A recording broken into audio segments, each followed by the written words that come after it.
But here's a bit more of a detailed version of what happens in the Book of Mormon.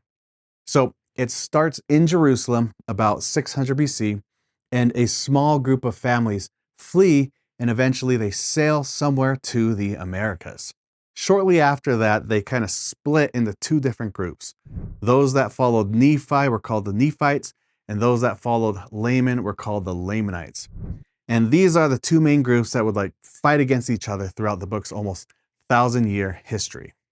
Meanwhile, Nephite prophets are trying to get the people to remember God, to humble themselves before Him, to find protection from their enemies, and to prosper and survive in the land. The book shows how following Christ can lead to these blessings. And these prophets continuously explain to their people who Jesus is and what His gospel is.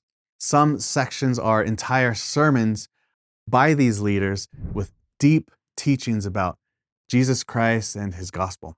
They also prophesy that Jesus will one day visit them. And that leads to the biggest event in this book.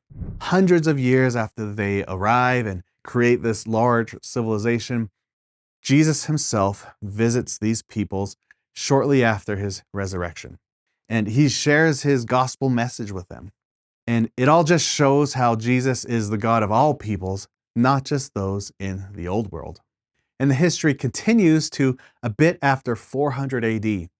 After centuries of numerous battles and wars and deaths, the people eventually abandon their belief in Christ, and the entire Nephite civilization collapses.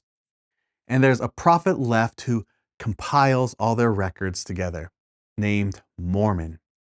And that's where the name Book of Mormon comes from. He compiles this record on golden plates and gives it to his son, Moroni. Moroni eventually buries this record where it stays for over 1,000 years. Then eventually, Moroni, as a glorified angel, appears to Joseph Smith and tells him where the record is. Joseph finds it, he translates it, and he publishes it. And that's how we have the Book of Mormon today.